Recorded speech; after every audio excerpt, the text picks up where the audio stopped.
Muy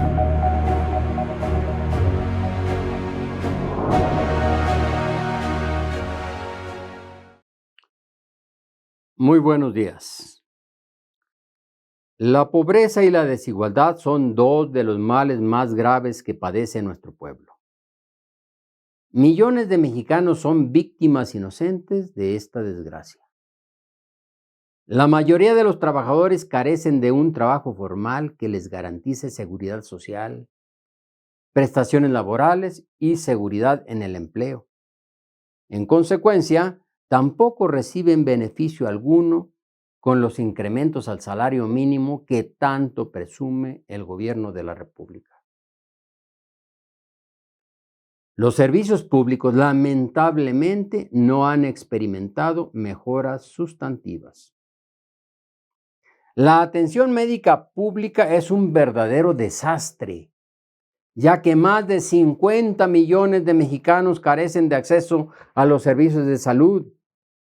Durante la presente administración, más de 30 millones de personas se han sumado a esta alarmante cifra de desamparo, caracterizada por la falta de medicamentos, la escasez de personal médico y la insuficiencia de camas en los hospitales. En el ámbito educativo, la situación no es más alentadora, ya que las escuelas están deteriorándose visiblemente. Se ha perdido 1 año y medio de educación debido a la pandemia. La calidad educativa está en declive y millones de niños y adolescentes han abandonado la escuela. Por esto, resulta sumamente sospechoso el último informe presentado por el Consejo Nacional de la Política de Desarrollo Social, Coneval por sus siglas, sobre las estimaciones de la pobreza multidimensional en 2022. Según el comunicado oficial de dicho organismo estatal mexicano, la pobreza multidimensional en términos relativos ha disminuido del 41.9% al 36.3% entre 2018 y 2022. En términos absolutos, esto equivale a un descenso de 51.9 millones a 46.8 millones de personas en situación de pobreza en nuestro país. Es decir, según esta métrica para calcular la pobreza, 5.1 millones de personas han dejado de ser pobres durante este periodo. Sin embargo, incluso aceptando estos datos, resulta innegable que México sigue sumido en un océano de pobreza. La gravedad de esta situación debería ser motivo de preocupación para cualquier gobierno responsable. Sin embargo, el presidente López Obrador ha expresado una satisfacción desproporcionada y ha difundido estas estimaciones como la prueba irrefutable del éxito de su administración.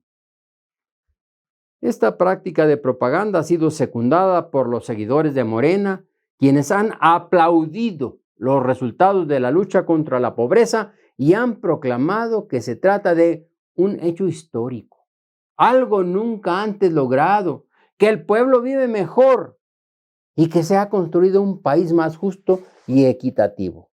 Resulta difícil comprender en qué país viven estas personas. Acerquémonos un poco a la realidad. ¿Qué esconden estas cifras aparentemente tan buenas? ¿Cómo se calculan esos índices de pobreza? De acuerdo con los criterios de medición del Coneval, para ser incluido entre los pobres se requieren 2 cosas. Tener un ingreso mensual por debajo de la línea de pobreza. A esto le llaman ser vulnerable por ingreso. Y tener cuando menos una de las 6 carencias sociales básicas. La falta de una alimentación nutritiva y de calidad, rezago educativo, falta de acceso a servicios de salud, sin seguridad social, sin vivienda, sin los servicios básicos al interior de su vivienda. Por ejemplo, no tener agua potable entubada, luz eléctrica, drenaje, cocinar con leña o con carbón y no contar con chimenea en su casa, etcétera, etcétera. A esto le llaman ser vulnerable por servicios. Esta división de los pobres les permite en el papel minimizar la gravedad del problema.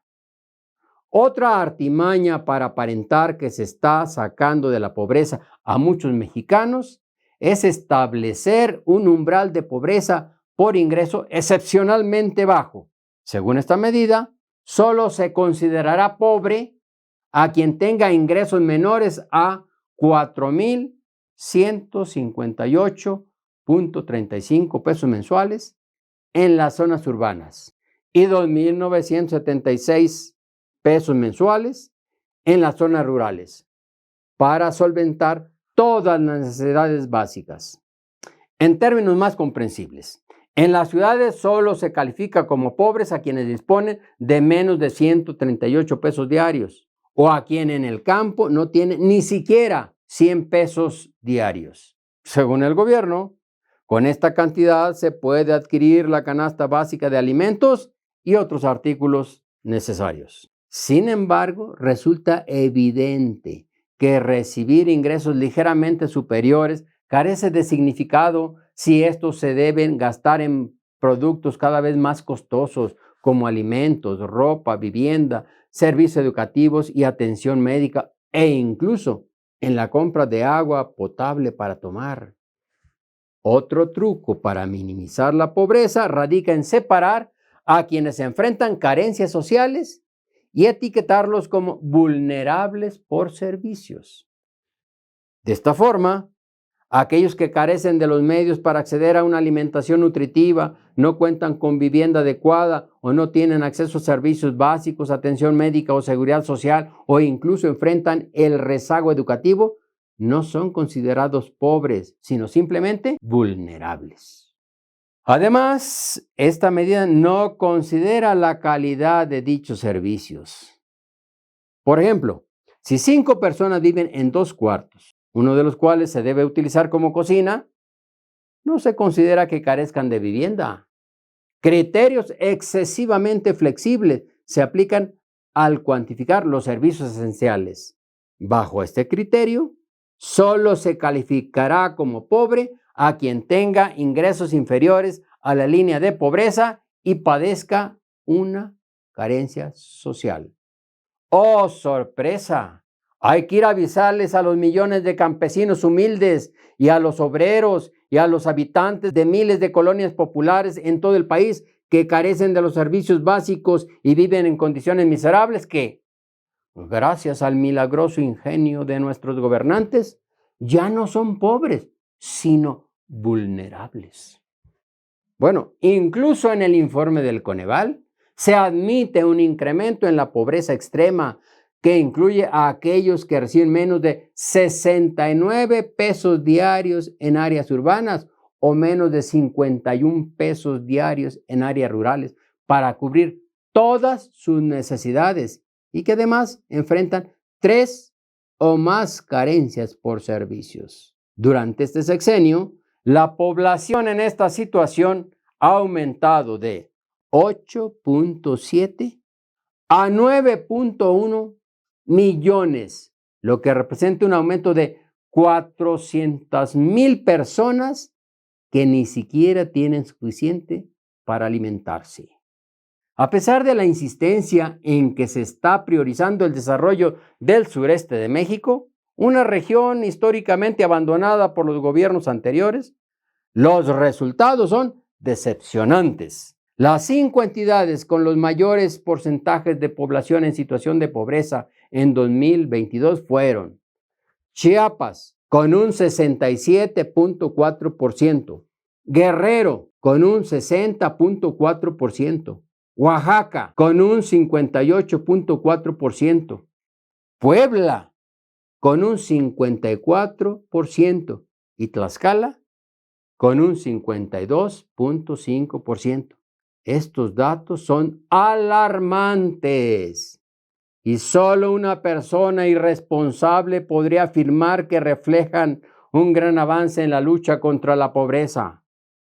Pero aún hay más. Otros datos proporcionados por el doctor Julio Volvinic, catedrático e investigador del Colegio de México y una autoridad mundial en la medición de la pobreza, así como el órgano Evalúa CDMX, órgano autónomo creado por la Constitución de la Ciudad de México, indican que si dejamos de lado el truco de dividir artificialmente a los pobres, oiga usted bien, el 75.8% de la población se encuentra en condiciones de pobreza, lo que equivale a 97.7 millones de mexicanos. Sin duda alguna, México figura entre los países con mayor índice de pobreza y de desigualdad en el mundo. Y esta es la realidad que Morena se niega a reconocer. Intentan convencernos de que vamos por muy buen camino